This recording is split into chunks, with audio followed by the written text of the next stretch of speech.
आपने तय कर दिया है कि आपको बचाने के लिए पुलिस है, आपकी सत्ता में बैठने के लिए मोदी और अमित शाह हैं। आप खुद क्या हैं? आपने कभी अपनी कुर्बानी देने की सोची? आपने तो अपने स्वार्थों की कुर्बानी नहीं दी है। आप चाहते हैं आपके लिए कोई लड़े, आप नहीं लड़ना चाहते। मेरा बेटा पढ़ ले, मेरी बेटी इंग्लैंड चली जाए, मेरा बेटा अमेरिका में नौकरी करे और एक मकान वहां बना रहे, यहां कुछ होगा मैं वहां चला जाऊंगा। इसी मानसिकता ने आपको ऐसा कर दिया है कि आप इस देश में 90 करोड़ हैं, पुलिस आपकी है, व्यवस्था आपकी है, कानून आपका है, लेकिन सुनती उनकी है। और आपकी बात नहीं सुनी जा रही है, आपकी जेन्युइन बात नहीं सुनी जा रही है। आप फ्रस्ट्रेटेड घूम रहे हैं। भारत के संविधान में 20 धाराएं आपके खिलाफ हैं। आप में हिम्मत नहीं है कहने की, क्योंकि आप अपने निजी स्वार्थों में लिप्त हैं। आपको लगता है बहुत बड़ा मकान और बीएम जो गाड़ी है वो आपको बचाएगी। आप एपीजे अब्दुल कलाम पैदा करिए, वो कहते हैं हमें नहीं पैदा करने, हमें पंचर जोड़ने वाले 12 चाहिए, जो पंचर भी जोड़े और इस देश में पंचर भी करते हैं। ये लोकतंत्र है, इसमें वोट की वैल्यू है।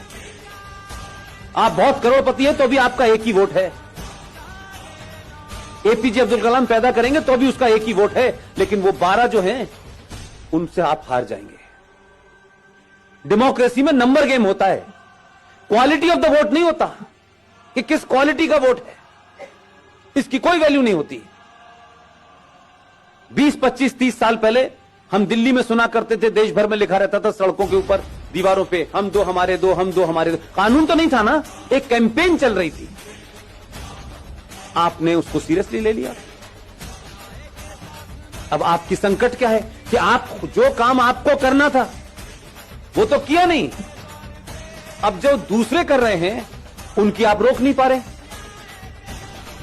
अब संकट ये कि हमारे तो 2 हैं, तो किसी ने कानून बनाया था आपसे 2 करने के लिए, और आप तो उनसे ज्यादा संपन्न थे। लेकिन आपकी संपन्नता तो अलग है। 4 गाड़ियां ना हो जब तक, 15 एसी ना हो, तो हमारी संपन्नता ये है। और उसके बावजूद भी हम कमजोर हैं। वो पंचर जोड़ रहे हैं, 2 वक्त की रोटी नहीं है, उसके बाद भी वो चौराहे पे खड़ा हुआ है, और आपकी हिम्मत नहीं उससे लड़ने से। तो उससे कहते हैं लड़ने के लिए पुलिस बनाई हमने, तो पुलिस क्यों लड़ेगी? आप कुछ खोना नहीं चाहते। आप चाहते हैं कि दोबारा से सिख कोई पैदा हो जाए, कोई भगत सिंह आ जाए। आप सिर्फ इसका इंतजार करते हैं और कोई अब आ नहीं रहा।